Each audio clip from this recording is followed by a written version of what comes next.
Au fil du temps, Nina comprit qu'elle n'était pas à sa place. Celle-ci était ailleurs. Elle visait une brillante carrière internationale dans le mannequinat, au même titre qu'Iman ou Naomi Campbell, pour gagner suffisamment d'argent et mieux aider sa famille.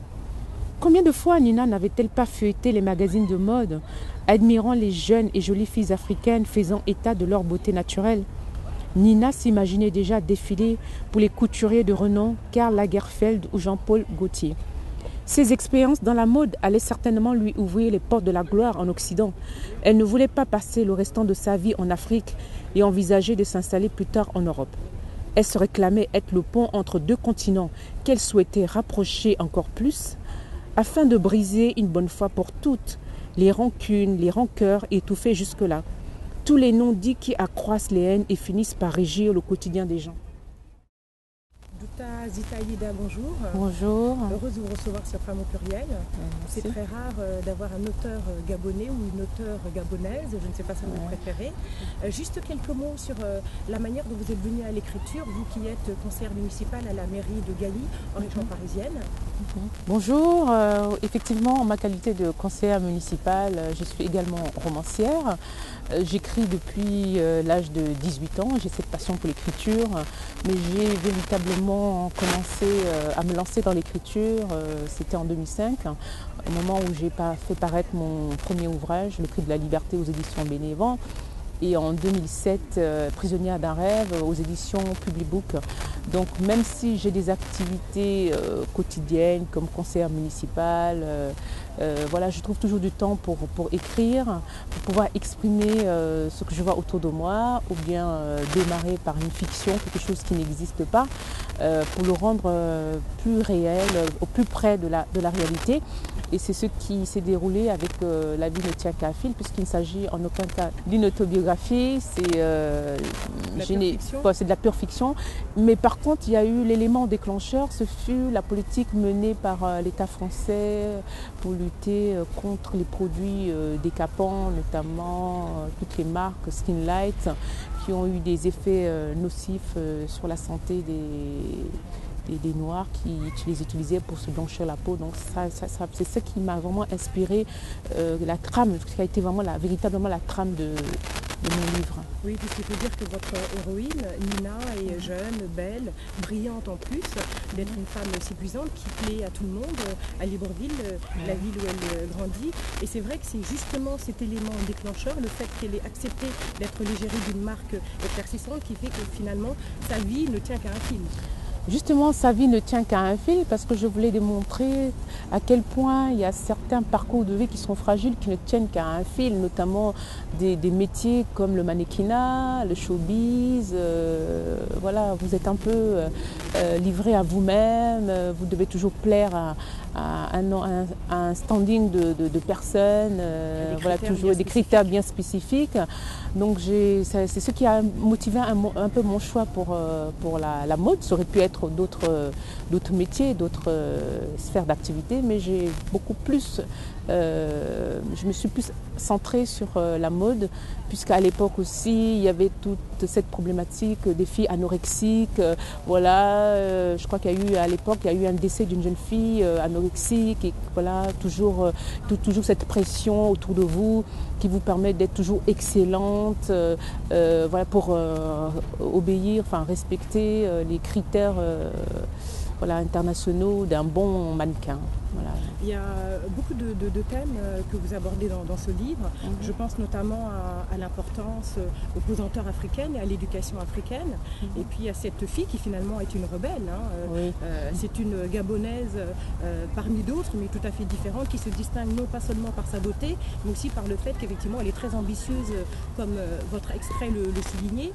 Il y a aussi la présence toujours de Dieu, de la religion, comme une soupape, comme ça. Oui, parce que pour moi, c'est important en tant que chrétienne pratiquante. Tout ce que nous faisons dans la vie, on le doit à Dieu, parce que c'est lui qui est notre source d'inspiration, c'est lui qui nous donne, qui nous dirige, qui est là pour nous soutenir, même quand on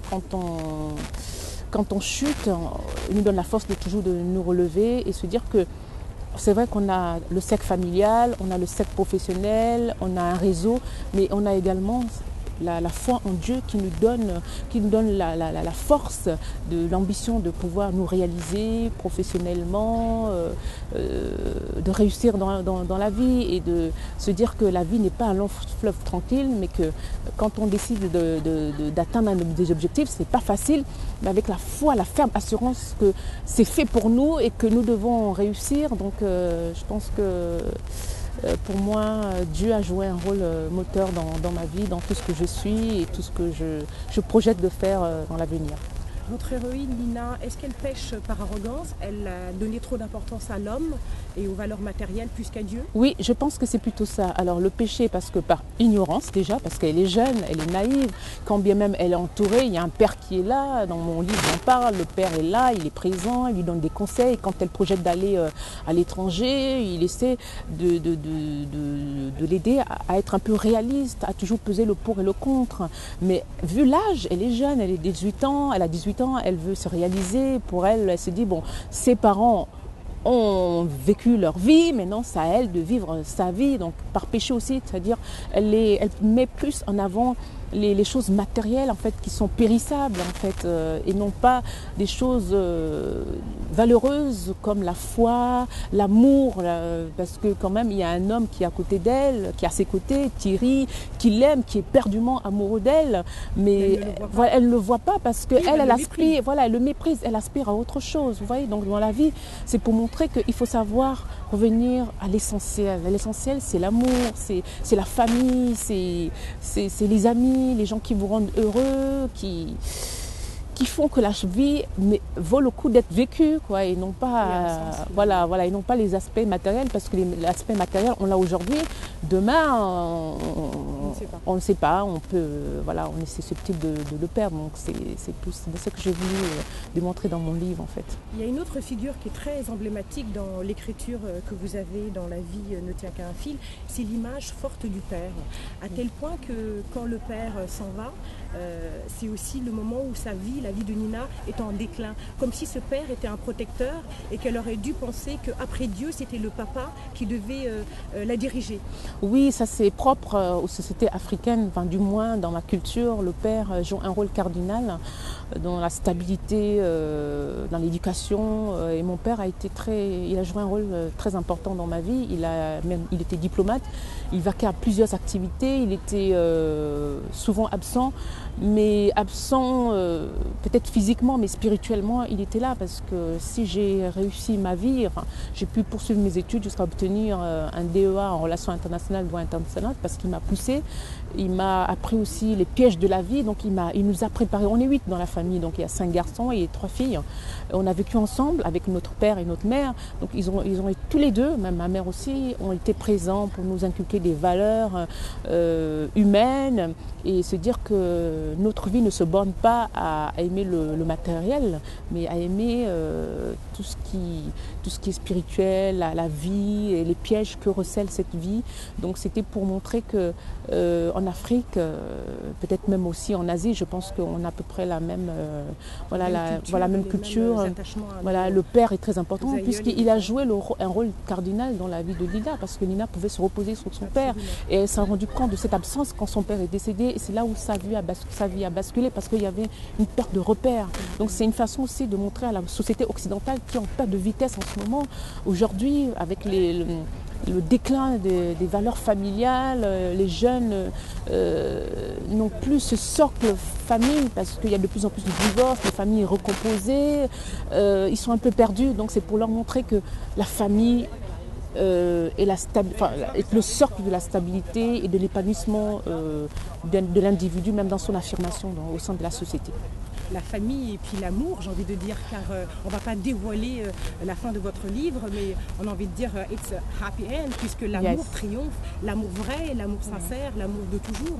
Oui, l'amour sincère, l'amour simple, l'amour qui permet à deux cœurs de palpiter, voilà, de pouvoir s'aimer, voilà, en unisson, et de pouvoir se réaliser, s'aimer, voilà. Parce que ce qui m'a permis aussi d'écrire, de tourner autour de l'amour, c'est parce que de plus en plus autour de moi, des gens témoignent des divorces, des séparations, du passage, comme la vie ne tient qu'à un fil, de l'amour à la haine. Donc c'était pour rendre grâce aussi, donner, appeler les gens à revenir un peu aux valeurs de l'amour, le vrai amour. Voilà, entre un père et une mère, entre un père et ses enfants, entre une mère et ses enfants, entre les frères, entre les amis, entre un conjoint et sa conjointe. Se dire que même si c'est pas facile, c'est vrai que la vie, elle est faite de difficultés, mais des difficultés qui ne sont pas insurmontables. Et on y arrive parce qu'on a l'amour, on porte l'amour en soi. Voilà, pour les autres, pour soi-même et pour les autres. Alors Douta Zita Elida, vous nous avez dit que vous tiriez votre inspiration de la vie, des faits divers, de l'actualité, de ce qui vous entoure. Est-ce qu'il y a des auteurs d'Afrique ou d'ailleurs, d'Europe, qui vous ont inspiré? Est-ce qu'il y a des auteurs qui vous ont donné envie d'écrire, de prendre la plume? Qui m'ont donné envie d'écrire, les auteurs africains, non, parce que bon, moi je m'inscris quand même dans un autre registre. Parce que quand bien même je suis africaine, gabonaise, ce livre ne s'adresse pas forcément à un public afro. Ça s'intéresse à toutes sortes de publics. Donc c'est la raison pour laquelle j'ai inscrit mon livre dans le cadre de la multiculturalité, voire l'interculturalité. De la mondialisation. Voilà, la mondialisation.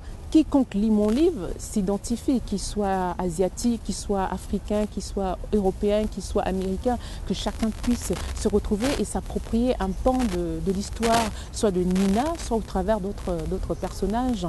Donc, et c'est aussi le fait que je vois que le livre est très peu perçu au Gabon.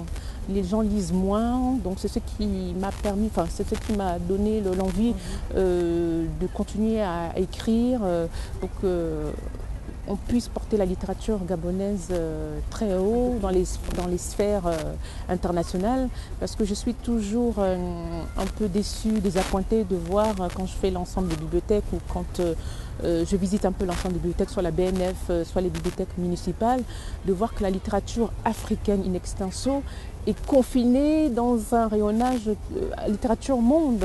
Il y a très peu d'ouvrages et compter le nombre d'ouvrages des auteurs gabonais, et pourtant il y a une pléthore d'auteurs. Oui, il y a Jean Divassia Nyama, il y a Bessora, il y a Estelle Pinda Méré qui organise justement l'escale littéraire à Port-Gentil le 23 et le 24 octobre. Il y a Éric Joël Bécalé, il y a Bellarmé Moutsinga, il y a une pléthore. Oui, voilà, mais il faut beaucoup de communication. Vous êtes franco-gabonaise et que vous vivez en France, mais est-ce que après avoir appris toutes ces techniques de documentation et cette médiation culturelle, vous avez envie d'aller donner un peu à votre pays, le Gabon? Tout à fait, parce que je vais mettre à profit ce savoir-faire, parce que j'envisage en fait de monter une bibliothèque de proximité, parce qu'il n'y a pas de bibliothèque au Gabon. Il n'y a que le Centre culturel français qui essaie un peu de jouer le rôle, mais bon, il s'agit du Centre culturel français. Donc il faut que ça soit. Et effectivement, donc il y a un projet personnel de créer une bibliothèque à un endroit stratégique. Donc il y a une étude de marché, de faisabilité que je vais entamer quand je partirai faire la promotion au Gabon. À quel endroit il faut l'implanter, le public, parce que moi j'aimerais que tout public soit concerné. Je ne veux pas qu'il y ait d'exclusion, parce que le rôle d'une bibliothèque, c'est d'être un lieu culturel, un lieu social aussi. Des gens qui n'ont pas la possibilité de lire puissent venir se retrouver au sein, parmi d'autres personnes, d'échanger. Et en Europe, on essaie en fait de transcender le rôle de la bibliothèque, ne plus la borner à cet établissement qui présente une réserve de collection, mais également un lieu culturel qu'on appelle le bibliothèque troisième Bib, c'est-à-dire un lieu d'échange avec des cafétérias, avec un concept global bien ancré dans les pays anglo-saxons, et que la France a du mal encore, est en phase d'expérimentation. Et je pense que ce serait bien de l'implanter aussi en Afrique pour pouvoir donner ce goût de lire voilà, à tout public de tout âge. D'accord. Alors Dika Zita Alida, on va finir cet entretien par là où on a commencé. Vous avez l'occasion de parler aux femmes du monde, grâce à Femmes au pluriel, qui est regardée un peu partout. Qu'avez-vous envie de dire à ces femmes qui vous regarderont d'Asie, d'Afrique, d'Europe, pour leur donner envie de lire La vie ne tient qu'à un fil aux éditions Ménéduc? D'être déjà pluriel. Une femme, c'est plusieurs casquettes, plusieurs activités, c'est plusieurs passions. De ne pas de pouvoir développer leur savoir-faire, leurs compétences, elles en ont plusieurs, et de pouvoir les mettre au profit de la communauté internationale ou de leur pays, de leur ville, de leur commune. En fait, d'être des actrices du développement de leur pays, et ne pas être dans l'expectative. Voilà, de ne pas être dans l'expectative. D'être proactive, pour voilà, une c'est expression exactement ça, oui. Voilà. Donc, je pense que à moindre niveau, j'essaie au travers de ce livre de donner aussi une image de la femme, rendre hommage à la femme, parce que la femme a un regard différent de l'homme. C'est un regard de collaboratrice, de partenaire, et c'est une femme, enfin, quand un homme a une femme comme collaboratrice, je pense que le projet que l'homme projette d'entreprendre sera mieux réussi, parce que la femme, elle regarde tous les contours du projet, donc au niveau de sa faisabilité, elle voit plus loin, elle est visionnaire. Voilà, elle s'inscrit dans une vision globale, comme un aigle.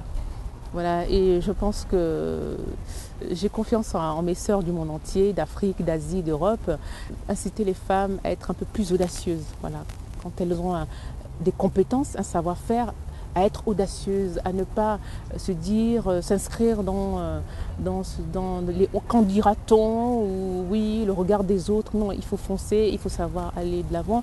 Et particulièrement aux femmes mères de famille, se dire que ce n'est pas parce qu'on a des enfants qu'on a arrêté une carrière que c'est fini, que c'est terminé. Non, la vie est toujours, comme disait Rodenberg, la vie c'est la formation tout au long de la vie. On se forme, et de toujours être au plus près de l'activité professionnelle. Et c'est ce qui fait en sorte que les femmes, malgré les contraintes professionnelles, malgré les contraintes personnelles, familiales, elles trouvent toujours un moyen de s'en sortir, de pouvoir émerger et de pouvoir produire des choses susceptibles de plaire voilà, au monde. Merci beaucoup. Voilà. Merci.